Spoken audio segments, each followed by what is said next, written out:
જામ્યો વરસાદી માહોલ।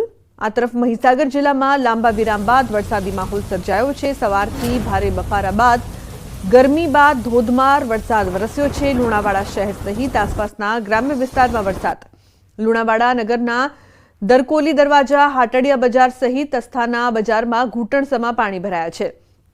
2 દિવસથી ગરમી અને ઉકળાટ વચ્ચે આજે બપોર બાદ ધોધમાર વરસાદ વરસ્યો છે। જિલ્લામાં નહિવત વરસાદ વચ્ચે ધોધમાર વરસાદ વરસતા ખેડૂતોમાં આનંદ જોવા મળી રહ્યો છે। વરસાદ પડતા ડાંગરની ખેતીને જીવનદાન।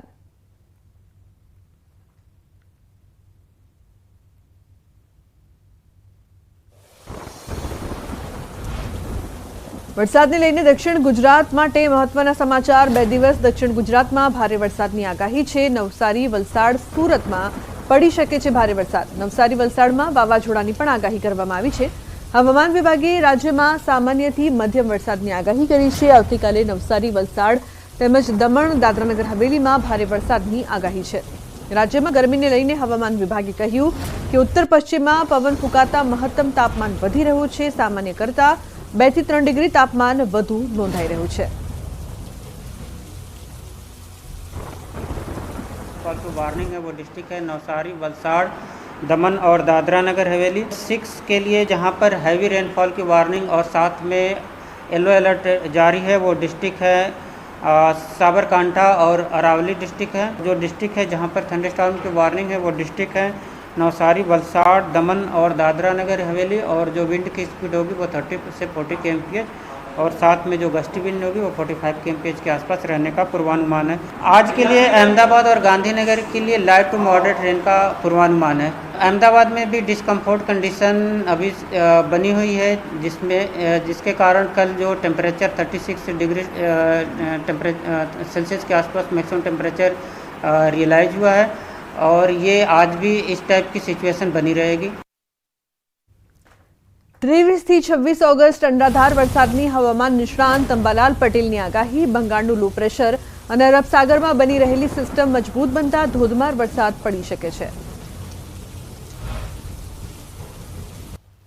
આગામી તારીખ 23 થી 26માં ગુજરાતમાં રાજ્ય ભાગોમાં ભારેથી ધીમી વરસાદ પડવાની શક્યતા છે। કારણ કે એક બિહાર અને બંગાળ તરફ થતું લો પ્રેશર અને ત્યાંની અસર છે તો મધ્યપ્રદેશ અને ગુજરાતના ભાગો સુધી થશે। અરબ સાગરની સિસ્ટમ જે છે એ મજબૂત થશે અને તે પણ મધ્યપ્રદેશના ભાગો સુધી આવશે। આથી તારીખ 23 થી 26માં પૂર્વ ગુજરાતના ભાગો, ગુજરાતના અન્ય ભાગો અને સૌરાષ્ટ્રના ભાગો તેમજ કચ્છના ભાગોમાં વરસાદ થવાની શક્યતા રહેશે। પૂર્વ ગુજરાતના કેટલાક ભાગો અતિ ભારેથી અતિભારે વરસાદ થવાની શક્યતા રહેશે। મધ્ય ગુજરાતના ભાગોમાં વરસાદ થશે, ઉત્તર ગુજરાતના ભાગોમાં વરસાદ થશે, સાબરકાંઠાના ભાગોમાં પણ વરસાદ થવાની શક્યતા રહેશે। બનાસકાંઠાના ભાગોમાં વરસાદ થવાની શક્યતા રહેશે। કચ્છના ભાગોમાં વરસાદ થવાની શક્યતા છે। કેટલાક ભાગોમાં ભારેથી અતિભારે વરસાદ થતાં નદી નાળા છલકાઈ જવાની શક્યતા છે।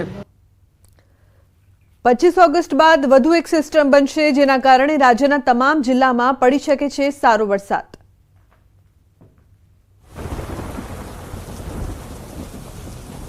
છવ્વીસમી ઓગસ્ટ પછી પણ એક સિસ્ટમ મજબૂત થશે, તે પણ એમપી સુધી આવવાની શક્યતા છે અને ગુજરાત સુધી પ્રભાવિત થશે। એટલે તારીખ 23 થી 27 સુધીમાં ગુજરાતભરમાં સારો વરસાદ થવાની શક્યતા છે। અલબત્ત કેટલાકમાં ભારેથી અતિભારે વરસાદ થવાની શક્યતા રહેશે। તો સપ્ટેમ્બરની શરૂઆતમાં પણ વરસાદ પડી શકે છે અને ગણેશ ચતુર્થીની આસપાસ પણ વરસાદની આગાહી કરાઈ છે। સપ્ટેમ્બરની શરૂઆતમાં પણ વરસાદ થવાની શક્યતા રહેશે। ગણેશ ચતુર્થીની આસપાસ વરસાદ થવાની શક્યતા રહેશે અને અનંત ચતુર્થીના દિવસ સુધીમાં વરસાદ થવાની શક્યતા છે। સપ્ટેમ્બરની શરૂઆતમાં દાંતા, અંબાજીના ડુંગરામાં વરસાદ થવાની શક્યતા રહેશે। બનાસકાંઠાના કેટલાક ભાગમાં વરસાદ થવાની શક્યતા રહેશે। ગુજરાતના અન્ય ભાગમાં વરસાદ થવાની શક્યતા રહેશે।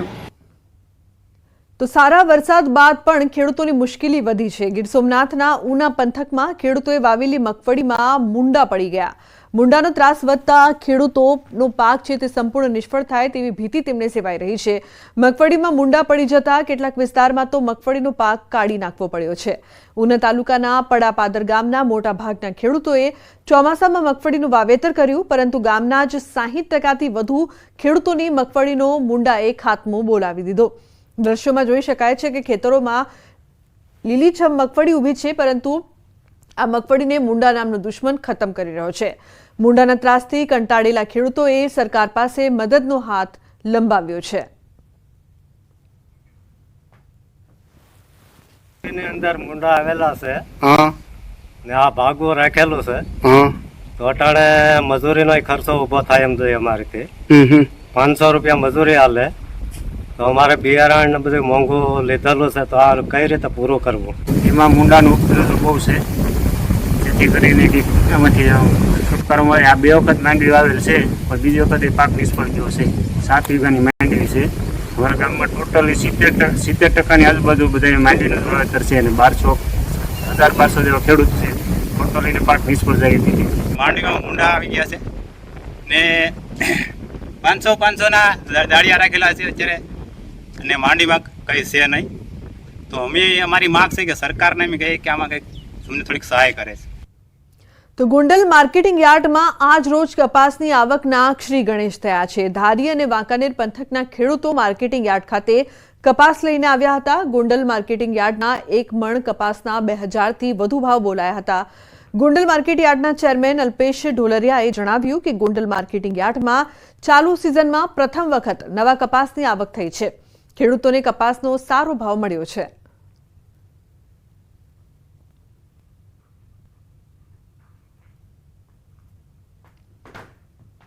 ખેડૂતો પોતાનો માલ વેચવા ગોંડલ માર્કેટિંગ યાર્ડમાં આવતા હોય, કારણ કે ગોંડલ માર્કેટિંગ યાર્ડ એ ખેડૂતોનું માર્કેટિંગ યાર્ડ છે અને એને હિસાબે ધારીથી આવેલા ખેડૂતનો કપાસનો અહીંયા વેચાણો કપાસના શ્રી ગણેશ થયા અને એ કપાસ 2000 રૂપિયા ઉપરનો આજે ભાવ હતો. તો અમરેલીના ધારી વિસાવદર પેટ્રોલ પંપ પર સિંહની લટાર કેમેરામાં કેદ થઈ છે. મધરાત્રિએ સિંહ શિકાર માટે પેટ્રોલ પંપ પર આવી ચડ્યો હતો, જ્યાં સ્થાનિકે સિંહને કેમેરામાં કેદ કર્યો હતો. તો વારંવાર આ વિસ્તારમાં સિંહના આટાફેરા જોવા મળતા હોય છે. સ્થાનિકે સિંહને કેમેરામાં કેદ કર્યા. પેટ્રોલ પંપ પર સિંહની લટાર જોવા મળી, જે બાદ લોકોમાં પણ ભયનો માહોલ પણ છવાયો. શિકારની શોધમાં સિંહની લટાર કેમેરામાં કેદ થઈ છે. તો સ્થાનિકે સિંહને કેમેરામાં કેદ કર્યો.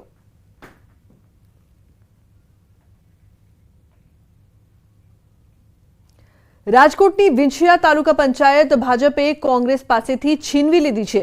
વિંછિયા તાલુકા પંચાયતમાં ભાજપનો ભગવો લહેરાયો. તાલુકા પંચાયતના કોંગ્રેસના પ્રમુખ ઉપપ્રમુખ વિરુદ્ધ અવિશ્વાસની દરખાસ્ત કરાતા ચૂંટણી યોજાઈ હતી, જેમાં પ્રમુખ તરીકે નીતાબેન ગઢાદરા અને ઉપપ્રમુખ તરીકે ભૂપત રોજાસરા બિનહરીફ ચૂંટાયા.